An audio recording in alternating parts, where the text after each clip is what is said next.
Okay, so this is Sonic CD. In my opinion, this is one of the best video games ever made by a long shot. It is amazing in all aspects of the word. It is just an incredible game. It is a fucking masterpiece. This game is a masterpiece when it comes to gaming. That is what this game is. It is a masterpiece. There are very few things bad about this game. And in my opinion, it is by far and above the best Sonic game ever made, by a long shot. And the really cool thing is with the PC version, the remake, you get both soundtracks, both the Japanese and American soundtracks, which are both really good in their own regard. I like them both for different reasons on different levels. And you also get to play as Tails, and you also get high definition graphics, and you also get to see the opening and closing stuff like that, like the videos in high definition, all that stuff. The only negative is that the opening tracks had to have their vocals removed, and that is due to copyright issues. And I will also be playing this game with the Japanese soundtrack only, again due to copyright issues, because the American soundtrack was made entirely by one person, and from what I know, Sega had trouble actually getting the rights to that soundtrack, so that probably means he's pretty strict on copyright for it, so I'm probably not going to be doing the safest thing if I were to play with the American soundtrack on. So for those of you who grew up with the game like me, this is going to be a completely different soundtrack to you unless you got to play it with the Japanese soundtrack like I did at one point. So, yeah. But anyways, let me make sure this is actually recording correctly. 1 second. Okay, it is recording correctly. Awesome. So here's the thing. I noticed that when using fraps on this, it slows the game down a little bit, which kind of sucks. But there's not really much I can do about that. I would still highly recommend that you actually get the game yourself, and that is because it is an incredible game.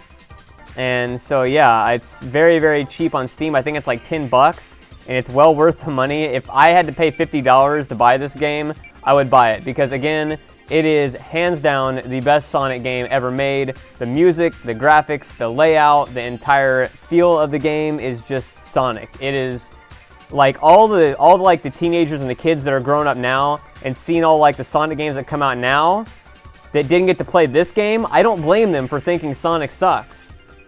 But like, if they went back and played this game, or even Sonic 2 or Sonic 3 and Knuckles, they'd see why Sonic was a worldwide thing, like equivalent to Mario, like equal grounds with Mario. Because this game is just like the pinnacle of it. And I'm gonna tell you right now, I will probably never fanboy over a game that I will do videos for on my channel as much as I will this video. So I'm not gonna you know, beat around the bush here. If hearing somebody just absolutely go apeshit over a game is something that you cannot take in your commentary videos, you're probably gonna want to click off now, because I'm going to sing the heralds of this game. Not literally sing, but I'm going to speak the herald of how fucking amazing this game is a lot throughout this commentary. I'm just telling you that right now. This game is fucking amazing. Like, the end, period. Now, I'd already started a game to test that out on my computer to make sure it was working correctly, but we're going to start with a new game. Now, I'm just going to sit back and let this intro play, and if this intro isn't badass to you, I don't know what to even say, because this intro as a kid was just fucking incredible. I don't even have words for it.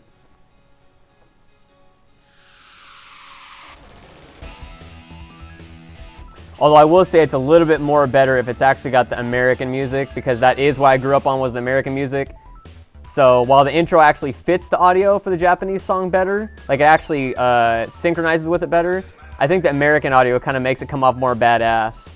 So, but that's just me. This did have vocals. If you want to know what the vocals are, I guess go on YouTube and look up Toot Toot Sonic Warrior. They're pretty on crack, I'm not gonna lie.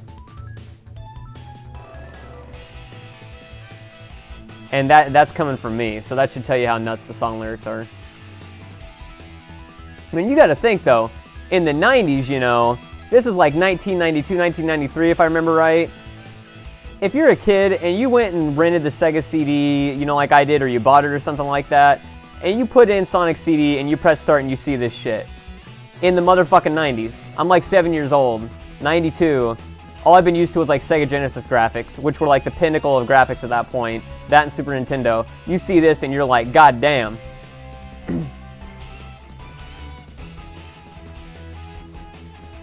And if you imagine with original music too, the Sonic boom music, it's even more epic. It's just fuck.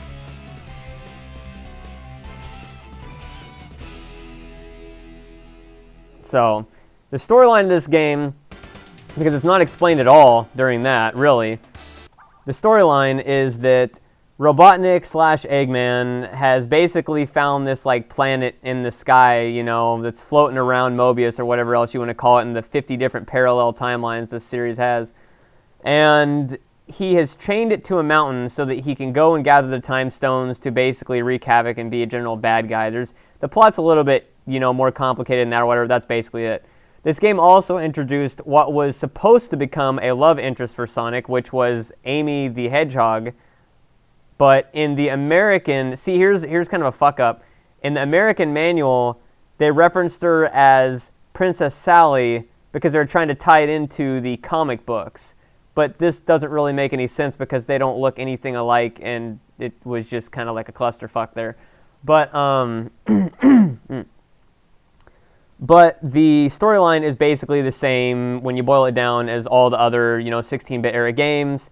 Sonic needs to kick Robotnik's ass. That's basically what it is. But the main gimmick of this game that made it so amazing was the time travel mode. The time travel is just, it's beyond its time. It's way, way, way beyond its time. And, I mean, the music alone is just like, yeah, and the game's going to skip a little bit. Again, it's Fraps doing it. There's not really much I can do about that. This is, again, why you should get it yourself. But the game is going to run slightly slower at points too because of that. Again, I can't really do anything about that.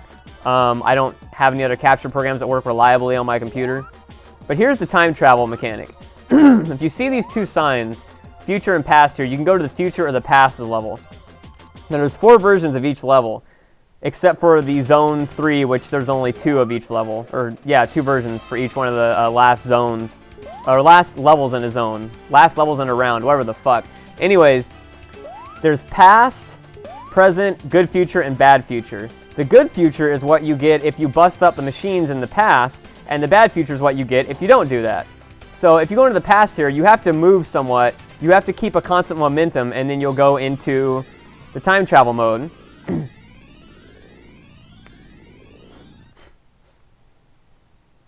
when you go to the time travel mode, the music switches entirely, the entire level layout becomes different, the graphics become different, the enemies sometimes will be in different positions, all this other stuff. And I mean, you gotta think, for 1992, 1993, like, that's a pretty big fucking deal. I mean, that's why they had to do this on the Sega CD. Because this means, effectively, that due to how many levels are in the game, how many rounds, whatever you want to call them, they called them rounds in this. I don't know why they just didn't call them zones. There, I think, is, what, something like at least 40 or 45 songs or something like that? Like, counting the invincibility themes, boss themes, all that kind of stuff. And that's a lot for a game of this era to have that many CD quality songs, let alone all the different graphics for all the different levels, and the actual layout and design and graphics and everything else. And that's only in this level. I don't know why they did that. That is only in this level you actually come through that.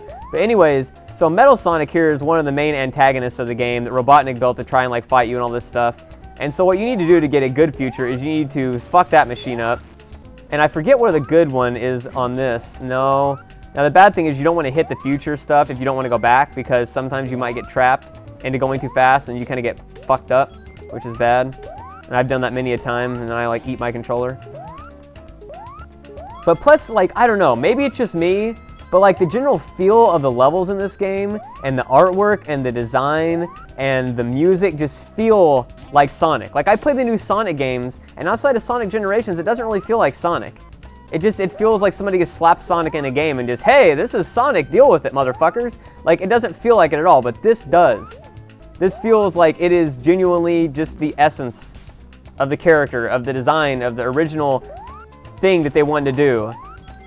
It's like, to really fucking nerd out here and really, like, I don't even know what come off as, this game to me is kind of like what they wanted Sonic 1 to be. So for better comparison, it's kind of like how they had Evangelion come out, and then they did the rebuild of Evangelion, which is what they wanted it to be, but they didn't have the resources to do it at the time. This game, to me, is kind of like what Sega wanted to do with Sonic 1, but they didn't have the resources and technology to be able to do it, and so when they did, they made this, and it's fucking amazing. The other thing about this game is, when I'm talking about the different, actually, what did I want to cover on that? Oh, yeah, the way it feels and all that stuff is like, the two teams for Sonic 1, oh yeah, the pass thing's up here, I remember now. Yeah, there we go. So when you bust this up, now that I busted up both of them, you get a good future. So let's go back down here and get the future sign now that I actually want it. I gotta find one here. I know there's one right around here. I remember seeing it.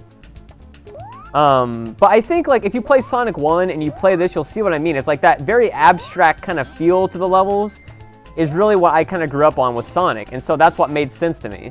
But what I was saying is that Sonic 2 and Sonic CD actually were the same team split in two that had differing, Sonic CD and Sonic 2 were supposed to be the same game. They were supposed to be one gigantic, enormous, super fucking game. But the thing is that due to technical constraints, they couldn't do it, obviously, because I mean, this game's huge enough on Sega CD, imagine Sonic 2 being added to it. Fuck no.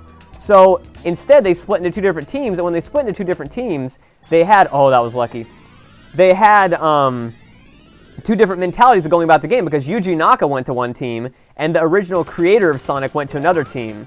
And so because of that, they had complete differences in the entire way the game was designed, the music, the feel of the game, and you can really tell it. If you play Sonic 2, it plays much more like a traditional platformer game compared to Sonic CD, which comes off much more like some sort of abstract, crazy, like LSD trip in some of the levels. And that's, I guess, just what feels more like Sonic to me, to be honest. Also, I have 126 rings, goddamn. I want to get a future sign. I'm trying to find one. Oh, there's one. And so now this is pretty... Ooh, am I going to risk that? Okay. So now here's the thing. You can get on this, and he has this move called the Super Peel Out, which is basically useless because it leaves him, like, open to attack. And you can just do the Spin Dash. I don't know why you wouldn't do the Spin Dash, but okay. So I'm going to go here, and this will take me to the future. As long as you keep moving, it doesn't matter if you're on something like that, as long as it keeps the momentum moving. So now that I bust up those machines, I can go to the future, and as you can tell, the future is like... It's like technological, but it's like good technology. It's like, you know, technology in harmony with nature. You see what I mean? And so in this mode, in the good future, all enemies are automatically destroyed and turned into flowers. And yeah, this was also somewhat different from Sonic 1. The enemies actually turned into flowers instead of random animals flying around. Why that was, I don't know, but it is. So I'm going to finish this level here. And I'm going to go to the bonus stage, and then I'm going to go in the future in the next stage and show you guys what a bad future looks like on the same level. And it's just so cool to me that they made all these different, like, tracks to this. I'm going to guess, though, the game's running slow because it's probably linked to fraps, you know, like trying to control the FPS, even though I've got it at 60 FPS. I don't know why it's doing that. Like, it shouldn't do that, but I don't really know what to say on that. You know what I'll do is I'll record a little bit of this, and then if you guys want me to do more regardless of the actual speed options and everything else, I'll do it. So we can try that. So here's the special stage, which again for its time, you know, when you're like 7 years old, or however old you were when you played this as a kid, you see this and you're like, God damn, like this is a CD game. This is the future. CDs are the future. And while they were the future, Sega CD was not to be the future because this was one of the only non-full motion video games that came out on the console. By full motion video, I mean real-life actors, not animation. So, so what you need to do in this level is you need to bust up all the UFOs. Why you have to bust up UFOs? No fucking idea.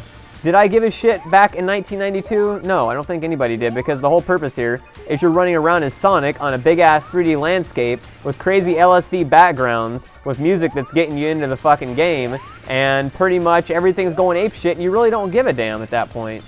So that's pretty much it, is, you know, this could have had gigantic dicks in the background. I think people would have still been just as enthralled by it. So, you know. And so you get one of the time stones, and, yeah. basically it's a Chaos Emerald. It's basically a Chaos Emerald. I don't really know what the hell's up with that in-level theme, though. That in-level theme has always been weird to me.